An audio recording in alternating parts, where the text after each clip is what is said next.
Hello friends, ಹೇಗಿದ್ದೀರಾ? ತಡವಾಗಿ video ಮಾಡಿದ್ದಕ್ಕಾಗಿ ಕ್ಷಮಿಸಿ. ಈ ವಿಡಿಯೋದಲ್ಲಿ ಮಾತನಾಡೋಣ game of Thrones season 8 episode number 3. ಈ ಎಪಿಸೋಡ್ ಅಲ್ಲಿ ನಾವು ನೋಡುತ್ತೇವೆ ಡೆಡ್ ಅಂಡ್ ಅಲೈವ್ ನಡುವೆ ನಡೆಯುವಂತ ಯುದ್ಧ, ಅಂದ್ರೆ ಮನುಷ್ಯರು ಮತ್ತು ರಾಕ್ಷಸರ ನಡುವೆ ನಡೆಯುವಂತ ಮಹಾಯುದ್ಧ. ಆ song of ice and fire, Aegon the conqueror ಕನಸಿನಲ್ಲಿ ಕಂಡಂತ ವಿಷನ್ಸ್ ಇಲ್ಲಿ ನಡೆಯಲಿದೆ.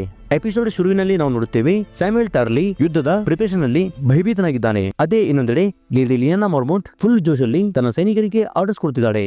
ಟೀರಿಯನ್ ಒಬ್ಬ ಧೈರ್ಯಶಾಲಿ, ಆದರೆ ಇವನನ್ನು ಬಲವಂತವಾಗಿ ವಿಂಟರ್ಫೆಲ್ ನ ಕ್ರಿಪ್ಟ್ಸ್ ಒಳಗೆ ಕಳಿಸಲಾಗುತ್ತದೆ ಇವನ ಸೇಫ್ಟಿಗಾಗಿ. ಈ ವಿಂಟರ್ಫೆಲ್ ನ ಕ್ರಿಪ್ಟ್ಸ್ ಬಹಳಷ್ಟು ಜನ, ಲೇಡೀಸ್, ಚಿಕ್ಕ ಚಿಕ್ಕ ಮಕ್ಕಳು, ಬಲಹೀನರು, ವೃದ್ಧರಿರುವಂತ ಜಾಗ. ಥಿಯೋನ್ ತನ್ನ ಸೈನಿಕರೊಂದಿಗೆ ಬ್ರ್ಯಾನ್ ಅನ್ನು ಕರೆದುಕೊಂಡು ವೈರ್ವುಡ್ ಟ್ರೀ ಕಡೆಗೆ ಹೊರಡುತ್ತಾನೆ. ನಮ್ಮ ಎಲ್ಲಾ ಫೇವರೆಟ್ ಹೀರೋಸ್ ಯುದ್ಧಕ್ಕೆ ಸಿದ್ಧರಾಗಿದ್ದಾರೆ.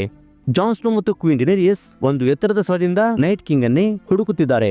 ಯಾವಾಗ ನೈಟ್ ಕಿಂಗ್ ಇವರ ಕಣ್ಣಿಗೆ ಬೀಳುತ್ತಾನೋ ಆವಾಗ ಇವರು ಅವನ ಮೇಲೆ ಡ್ರ್ಯಾಗನ್ಸ್ ಗಳಿಂದ ಅಟ್ಯಾಕ್ ಮಾಡೋಕೆ ಕಾಯುತ್ತಿದ್ದಾರೆ. ಇದೇ ಇವರ ಪ್ಲಾನ್ ಆಗಿರುತ್ತದೆ. ರಣರಂಗದಲ್ಲಿ ಮೊದಲನೇ ಸಾಲಿನಲ್ಲಿ ನಿಂತಿರುತ್ತವೆ ದೋಥ್ರಾಕಿಸ್ ಅಶ್ವಸೈನ್ಯ. ಈ ನಡುರಾತ್ರಿಯಲ್ಲಿ ಯಾರೋ ಒಬ್ಬರು ಇವರ ಕಡೆನೇ ಬರುತ್ತಿರುವುದನ್ನು ನಾವು ನೋಡುತ್ತೇವೆ. ಹತ್ತಿರ ಬಂದಾಗ ನಮ್ಗೆ ಗೊತ್ತಾಗುತ್ತದೆ ಅದು ಲೇಡಿ ಮೆಲಿಸಾಂಡ್ರೆ ಎಂದು. ಮೆಲಿಸಾಂಡ್ರೆ ಜೋರಾ ಮಾರ್ಮೋಂಟ್ ಹತ್ತಿರ ಬಂದು ಈ ದೋಥ್ರಾಕಿಸ್ ಗಳ ಆಯುಧಗಳನ್ನು ಮೇಲೆ ಎತ್ತಿ ಹಿಡಿಯಲು ಹೇಳುತ್ತಾಳೆ.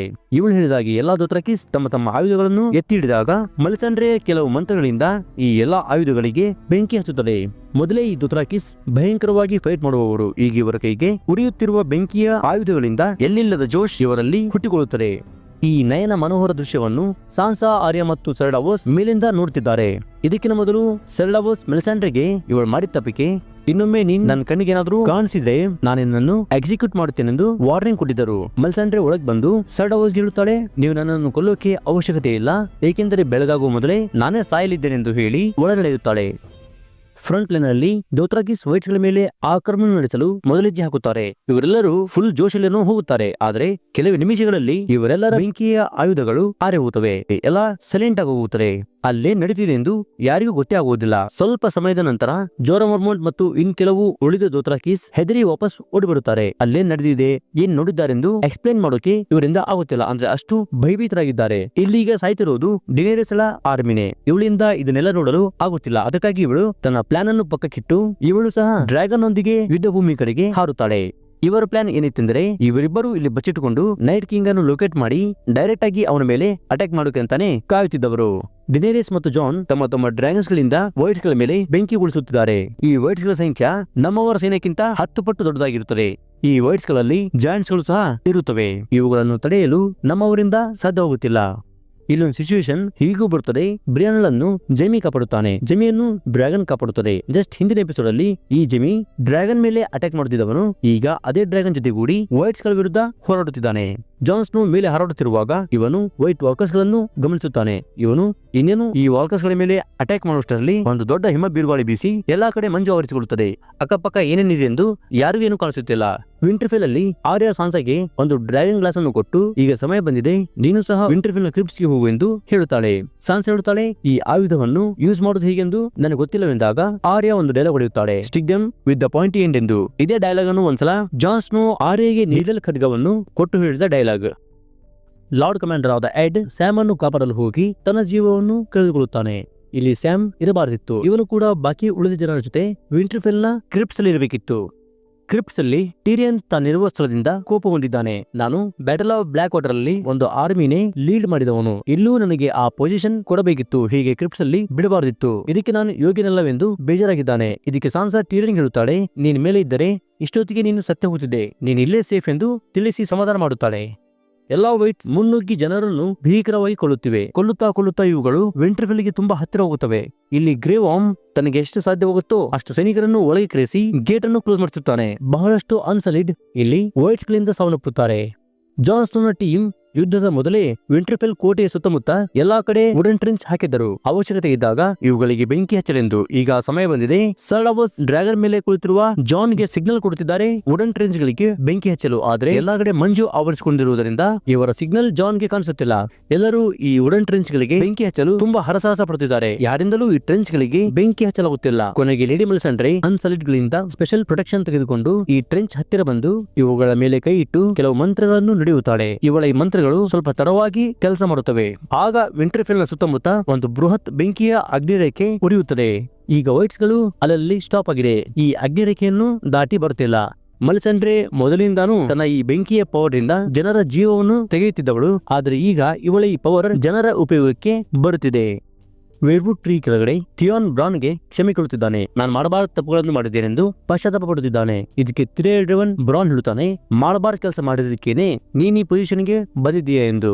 ಆಯ್ತು, ನಾನೀಗ ಹೊರಡಬೇಕು ಎಂದು ಹೇಳಿ ವಾರ್ಕ್ ಮಾಡುತ್ತಾನೆ. ತನ್ನ ಕಾಗೆಗಳ ಮುಖಾಂತರ ಯಾರ್ಯಾರು ಎಲ್ಲಿದ್ದಾರೆ, ಯುದ್ಧ ಹೇಗೆ ಸಾಗುತ್ತಿದೆ ಎಂದು ನೋಡಿ ಫೈನಲಿ ನೈಟ್ ಕಿಂಗ್ ಅನ್ನು ಹುಡುಕುತ್ತಾನೆ. ನೈಟ್ ಕಿಂಗ್ ಡೆಡ್ ವಿಸೇರಿಯನ್ ಡ್ರ್ಯಾಗನ್ ಮೇಲೆ ಕುಳಿತು ಅತಿ ಎತ್ತರದಲ್ಲಿ ಹಾರಾಡುತ್ತಿರುತ್ತಾನೆ. ಇವನು ಮೇಲಿಂದಾನೇ ಕೆಳಗಿರುವ ವೈಟ್ಸ್ ಗಳನ್ನು ಕಂಟ್ರೋಲ್ ಮಾಡುತ್ತಿದ್ದಾನೆ. ವೈಟ್ಸ್ ಉರಿಯುತ್ತಿರುವ ಅಗ್ನಿರೇಖೆಯನ್ನು ನೋಡಿ ನೋಡಿ ಒಂದೊಂದೇ ವೈಟ್ಸ್ ಗಳು ಈ ಅಗ್ನಿರೇಖೆ ಮೇಲೆ ಬೀಳಲು ಆರಂಭಿಸುತ್ತವೆ. ಹೀಗೆ ಬಿದ್ದಂತಹ ವೈಟ್ಸ್ ಗಳ ಮೇಲೆ ಇನ್ನುಳಿದ ವೈಟ್ಸ್ ಗಳು ಏರಿ ವಿಂಟರ್ಫೆಲ್ ಒಳಗೆ ಬರಲು ಆರಂಭಿಸುತ್ತವೆ. ಯಾರಿಗೂ ಹೆದರದ ಹೌಂಡ್ ಬೆಂಕಿ ಕಂಡು ನಿಶ್ಚಿತನಾಗಿ ಬಿಡುತ್ತಾನೆ. ಬೆಂಕಿಯೇ ಇವನ ವೀಕ್ನೆಸ್. ಇನ್ನೊಂದೆಡೆ ಆರ್ಯ ಫುಲ್ ಜೋಶ್ನಿಂದ ಗೆಂಡ್ರಿ ತಯಾರಿಸಿಕೊಟ್ಟಂತಹ ಆಯುಧದಿಂದ ವೈಟ್ಸ್ ಗಳ ಮೇಲೆ ಅಟ್ಯಾಕ್ ಮಾಡುತ್ತಿದ್ದಾಳೆ. ಇದನ್ನು ನೋಡಿ ಸರ್ ಡಾವೋಸ್ ಇಂಪ್ರೆಸ್ ಆಗಿದ್ದಾರೆ. ನಂತರ ಜಾನ್ ಮತ್ತು ಡಿನೇರಿಸ್ ಮೇಲೆ ನೈಟ್ ಕಿಂಗ್ ಏಕಾಏಕಿ ಆಕ್ರಮಣ ಮಾಡಿ ಮತ್ತೆ ಮೋಡಗಳಲ್ಲಿ ಮರೆಯಾಗುತ್ತಿರುತ್ತಾರೆ. ವೈಟ್ಸ್ ಈಗ ವಿಂಟರ್ಫೆಲ್ ಒಳಗೆ ಬಂದಿವೆ. ಒಂದು ಡೆಡ್ ಜಾಯಿಂಟ್ ಬಹಳಷ್ಟು ಜನರನ್ನು ಕೊಲ್ಲುತ್ತಿರುತ್ತದೆ. ನಮ್ಮ ಧೈರ್ಯಶಾಲಿ ಬಾಲಕಿ ಲಿಯಾನಾ ಮಾರ್ಮೋಂಟ್ ಈ ಜಾಯಿಂಟ್ ಹತ್ತಿರ ಓಡಿ ಬರುತ್ತಿದ್ದಂತೆ ಜಾಯಿಂಟ್ ಇವಳನ್ನು ಹಿಡಿದು ಇವಳನ್ನು ನುಂಗಲು ಹೋಗುತ್ತದೆ. ಸರಿಯಾದ ಸಮಯ ನೋಡಿ ಲಿಯಾನಾ ಡ್ರ್ಯಾಗನ್ ಗ್ಲಾಸ್ ಅನ್ನು ಈ ಡೆಡ್ ಜಾಯಿಂಟ್ ನ ಕಣ್ಣಿಗೆ ಚುಚ್ಚಿ ಸಾಯಿಸುತ್ತಾಳೆ. ಇದರ ಜೊತೆ ಇವಳು ಕೂಡ ಇಲ್ಲಿ ಸಾವನ್ನಪ್ಪುತ್ತಾಳೆ.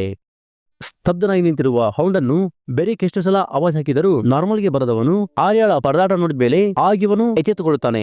ಹೌಂಡ್ ಮತ್ತು ಬೆರಿಕ್ ಆರ್ಯಾಗೆ ಪ್ರೊಟೆಕ್ಷನ್ ಕೊಡುತ್ತಾ ಒಳನಡೆಯುತ್ತಾರೆ. ಇಲ್ಲಿ ಬೆರಿಕ್ ಗುಂಡಾರಿಯನ್ ತುಂಬಾ ಗಾಯಗೊಂಡಿರುತ್ತಾನೆ. ಅಷ್ಟಾದ್ರೂ ಇವನು ವೈಟ್ಸ್ ಗಳನ್ನು ಒಳಗೆ ಬರದ ಹಾಗೆ ತಡೆದಿರುತ್ತಾನೆ. ಇವನಲ್ಲಿ ಗಂಭೀರ ಗಾಯಗೊಂಡು ಹಣ್ಣಾಗಿರುತ್ತಾರೆ. ಲಾರ್ಡ್ ಆಫ್ ಫೇಟ್ ದೇವರು ಇವನಿಗೆ ಪದೇ ಪದೇ ಬದುಕಿಸಿದ್ದೆಂದರೆ ಇವನಿಂದ ಆರ್ಯಾಳನ್ನು ಪ್ರೊಟೆಕ್ಟ್ ಮಾಡುವುದೇ ಇವನ ಮುಖ್ಯ ಉದ್ದೇಶವಾಗಿರುತ್ತದೆ.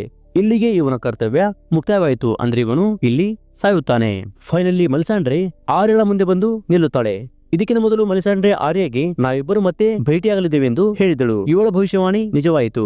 ಜೊತೆಗೆ ಅಂದು ಮಲಿಸಾಂಡ್ರೆ ಆರ್ಯಳ ಕಣ್ಣುಗಳಲ್ಲಿ ನೀಲಿ ಕಣ್ಣು, ಹಸಿರು ಕಣ್ಣು ಮತ್ತು ಕಂದು ಬಣ್ಣದ ಕಣ್ಣುಗಳನ್ನು ನೋಡಿ ಹೇಳಿದಳು, ಈ ಕಣ್ಣುಗಳನ್ನು ನೀನು ಪರ್ಮನೆಂಟ್ ಆಗಿ ಮುಚ್ಚಲಿದ್ಯಾ ಅಂತ ಹೇಳಿದ ಮಾತನ್ನು ಇಲ್ಲಿ ನೆನಪಿಸುತ್ತಾಳೆ. ಸಾವಿನ ದೇವರಿಗೆ ನಾವು ಏನಂತ ಹೇಳುತ್ತೇವೆಂದು ಮಲಿಸಾಂಡ್ರೆ ಕೇಳಿದಾಗ ಆರ್ಯ ಹೇಳುತ್ತಾಳೆ, ನಾಟ್ ಟುಡೇ, ಇವತ್ತಲ್ಲವೆಂದು ಹೇಳಿ ಆಚೆ ಹೊರಡುತ್ತಾಳೆ. ಈಗ ಇವಳ ತಲೆಯಲ್ಲಿ ಏನು ಪ್ಲಾನ್ ಇದೆಯೋ ಗೊತ್ತಿಲ್ಲ. ನೋಡೋಣ ಈ ಯುದ್ಧದಲ್ಲಿ ನಾವಿನ್ನೂ ಯಾರನ್ನು ಕಳೆದುಕೊಳ್ಳುತ್ತೇವೆ ಎಂದು. ಕ್ರಿಪ್ಸ್ ಅಲ್ಲಿ ಸಾನ್ಸಾ ಟೀರಿಂಗ್ ಹೇಳುತ್ತಿದ್ದಾಳೆ, ನಾನು ಮದುವೆಯಾಗಬೇಕಿರುವ ಹಾಗೂ ಮದುವೆಯಾದ ಗಂಡಸರಲ್ಲಿ ನೀವೇ ಬೆಸ್ಟ್. ಆದರೂ ನನಗೆ ನೀವು ಮ್ಯಾಚ್ ಆಗುವುದಿಲ್ಲ, ಏಕೆಂದರೆ ನೀವು ಕ್ವೀನ್ ಡಿನೇರಿಯಸ್ಗೆ ಲಾಯಲ್ ಅಂತ ಹೇಳಿದಾಗ ಈ ಮಾತಿಗೆ ಮಿಸಂಡಿ ಒಪ್ಪಿಕೊಂಡು ಕ್ವೀನ್ ಡಿನೇರಿಯಸ್ ಇಲ್ಲಿಗೆ ಬರದಿದ್ದರೆ ನೀವೆಲ್ಲ ಇಷ್ಟೊತ್ತಿಗೆ ಸತ್ಯ ಹೋಗ್ತಿದ್ರಿ ಅಂತ ಹೇಳಿ ಬೇರೆ ಕಡೆ ಹೋಗಿ ಕುಳಿತುಕೊಳ್ಳುತ್ತಾಳೆ. ಬೇಸಿಕಲಿ ಈ ವಿಂಟರ್ಫೆಲ್ ಕ್ರಿಪ್ಸ್ ಇದೊಂದು ಸ್ಮಶಾನ. ಸ್ಟಾರ್ಕ್ಸ್ ಮನೆತನದಲ್ಲಿ ಯಾರಾದರೂ ಸತ್ತಾಗ ಅವರನ್ನು ಇಲ್ಲೇ ಸಮಾಧಿ ಮಾಡುತ್ತಾ ಬಂದಿರುತ್ತಾರೆ. ಈಗ ಇವರೆಲ್ಲರ ಅಕ್ಕಪಕ್ಕವಿರುವುದೆಲ್ಲವೂ ಸಮಾಧಿಗಳೇ. ಆಕಾಶದಲ್ಲಿ ಜಾನ್ ಮತ್ತು ನೈಟ್ ಕಿಂಗರ ಡ್ರ್ಯಾಗನ್ಸ್ ಗಳು ತುಂಬಾ ಕ್ರೂರವಾಗಿ ಫೈಟ್ ಮಾಡುತ್ತಿರುತ್ತವೆ. ಡಿನೇರಿಯಸ್ ಕೂಡ ಇವರ ಮಧ್ಯದಲ್ಲಿ ಬಂದು ನೈಟ್ ಕಿಂಗ್ ಅನ್ನು ಡ್ರ್ಯಾಗನ್ ಮೇಲಿಂದ ಕೆಳಗೆ ಬೀಳಿಸುವುದರಲ್ಲಿ ಯಶಸ್ವಿಯಾಗುತ್ತಾರೆ. ಜಾನ್ ಕುಳಿತಿರುವ ಡ್ರ್ಯಾಗನ್ ಸಹ ಸುಸ್ತಾಗಿ ಕೆಳಗೆ ಲ್ಯಾಂಡ್ ಆಗುತ್ತದೆ. ಡಿನೇರಿಯಸ್ ಕೆಳಗೆ ಬಿದ್ದ ನೈಟ್ ಕಿಂಗ್ ನ ಮೇಲೆ ಡ್ರ್ಯಾಗನ್ ನಿಂದ ಬೆಂಕಿ ಉಳಿಸುತ್ತಾಳೆ. ಡ್ರ್ಯಾಗನ್ ಫೈರ್ ನಿಂದ ನೈಟ್ ಕಿಂಗ್ ಗೆ ಒಂಚೂರು ಪರಿಣಾಮ ಬೀರುವುದಿಲ್ಲ. ಇವನೊಂದು ಸ್ಪಿಯರ್ ನಿಂದ ಡಿನೇರಿಯಸ್ ಡ್ರ್ಯಾಗನ್ ಮೇಲೆ ಎಸೆದಾಗ ಡಿನೇರಿಯಸ್ ಈ ಅಟ್ಯಾಕ್ ನಿಂದ ಎಸ್ಕೇಪ್ ಆಗುತ್ತಾಳೆ. ಇಲ್ಲಿ ನೈಟ್ ಕಿಂಗ್ ನ ಹತ್ತಿರದಲ್ಲಿದ್ದ ಜಾನ್ ನೈಟ್ ಕಿಂಗ್ ನ ಮೇಲೆ ಅಟ್ಯಾಕ್ ಮಾಡಲೆಂದು ಓಡಿ ಬರುವಾಗ ನೈಟ್ ಕಿಂಗ್ ತಿರುಗಿ ನೋಡಿ ತನ್ನ ಎರಡೂ ಕೈಗಳನ್ನು ಮೇಲಕ್ಕೆ ಎತ್ತುತ್ತಾನೆ. ಆಗ ಅಕ್ಕಪಕ್ಕದಲ್ಲಿರುವ ಎಲ್ಲಾ ಸತ್ತು ಬಿದ್ದ ಹೆಣಗಳು ಎಚ್ಚೆತ್ತುಕೊಳ್ಳುತ್ತವೆ. ಇದರಲ್ಲಿ ಲಿಯಾನಾ ಮಾರ್ಮೋಂಟ್, ಎಡ್, ದೋಥ್ರಾಕಿಸ್, ಅನ್ಸಲಿಡ್ ಇನ್ನೂ ಹಲವಾರು ಸೈನಿಕರು ಎಲ್ಲರೂ ಸತ್ತು ಮತ್ತೆ ಎದ್ದು ನಿಲ್ಲುತ್ತಾರೆ. ಮನುಷ್ಯರಾಗಿ ಅಲ್ಲ, ವೈಟ್ಸ್ ಗಳಾಗಿ. ಇವರ ಕಣ್ಣು ನೀಲಿಯಾಗಿವೆ. ವಿಂಟರ್ಫೆಲ್ ನ ಕ್ರಿಪ್ಸ್ ಅಲ್ಲಿರುವ ಹಳೆ ಹೆಣಗಳು ಕೂಡ ಸಮಾಧಿಗಳಿಂದ ಆಚೆ ಬರುತ್ತಿವೆ. ನೈಟ್ ಕಿಂಗ್ ನಮ್ಮ ಹೀರೋನನ್ನು ಇಲ್ಲೇ ಲಾಕ್ ಮಾಡಿಸಿ ಡ್ರೇವನ್ ಬ್ರ್ಯಾನ್ ಕಡೆಗೆ ಹೊರಡುತ್ತಾನೆ. ಜಾನ್ ಒಬ್ಬನೇ ಇಲ್ಲಿ ಹೊರಡುತ್ತಿರುವಾಗ ಡಿನೇರಿಯಸ್ ಬಂದು ಕಾಪಾಡುತ್ತಾಳೆ ಹಾಗೂ ಜಾನ್ ಗೆ ಇಲ್ಲಿಂದ ಹೋಗೋಕೆ ದಾರಿ ಮಾಡಿಕೊಡುತ್ತಾಳೆ. ಜಾನ್ ಇಲ್ಲಿಂದ ಹೋದಾಗ ಬಹಳಷ್ಟು ವೈಟ್ಸ್ ಡ್ರ್ಯಾಗನ್ ಮೇಲೆ ಏರಿ ಡ್ರ್ಯಾಗನ್ ಗೆ ತುಂಬಾ ಗಾಯ ಮಾಡುತ್ತವೆ. ಈ ರಶ್ ಅಲ್ಲಿ ಡ್ರ್ಯಾಗನ್ ಕ್ವೀನ್ ಡಿನೇರಿಯಸ್ ಕೆಳಗೆ ಬಿದ್ದಿರುವುದನ್ನೇ ಗಮನಿಸುವುದಿಲ್ಲ. ಇಲ್ಲಿಂದ ತುಂಬಾ ದೂರ ಹಾರಿ ಹೋಗಿ ಬಿಡುತ್ತದೆ. ಈಗ ಡಿನೇರಿಯಸ್ ಸಾವಿರಾರು ವೈಟ್ಸ್ ಗಳ ಮಧ್ಯ ತಗಲಾಕೊಂಡಿದ್ದಾಳೆ. ಇವಳು ತನ್ನನ್ನು ತಾನು ಕಾಪಾಡಿಕೊಳ್ಳಲು ಹರಸಾಹಸ ಪಡುತ್ತಿರುವಾಗ ಇವಳ ನಿಜವಾದ ರಕ್ಷಕ ಭಕ್ತ ಪ್ರೇಮಿ ಜೋರಾ ಮಾರ್ಮೋಂಟ್ ಬಂದು ಇವಳಿಗೆ ರಕ್ಷಣೆ ಕೊಡುತ್ತಾನೆ.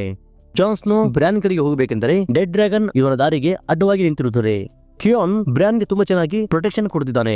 ವೈಟ್ಸ್ ಗಳ ಅಟ್ಯಾಕ್ ಇನ್ನೂ ಜಾಸ್ತಿ ಆಗುತ್ತಿದೆ ಹೊರತು ಕಡಿಮೆ ಆಗುತ್ತಿಲ್ಲ. ಅಂತಿಮವಾಗಿ ನೈಟ್ ಕಿಂಗ್ ತನ್ನ ಕೈಯಾರೆ ಈ ಡ್ರೇವನ್ ಅನ್ನು ಕೊಲ್ಲಲು ವೇರ್ವುಡ್ ಟ್ರೀ ಕೆಳಗೆ ಬಂದಾಗ ಬ್ರ್ಯಾನ್ ಥಿಯಾನ್ ಗೆ ಕೂಗಿ ಹೇಳುತ್ತಾರೆ, ಥಿಯಾನ್ ನೀನು ತುಂಬಾ ಒಳ್ಳೆಯವನು, ನಿನ್ನ ಪ್ರೊಟೆಕ್ಷನ್ ಗೆ ನಮ್ಮ ಕೃತಜ್ಞತೆ ಎಂದು ನೆನೆಸಿದಾಗ ಥಿಯಾನ್ ಕಣ್ಣಲ್ಲಿ ನೀರು ಬರುತ್ತದೆ.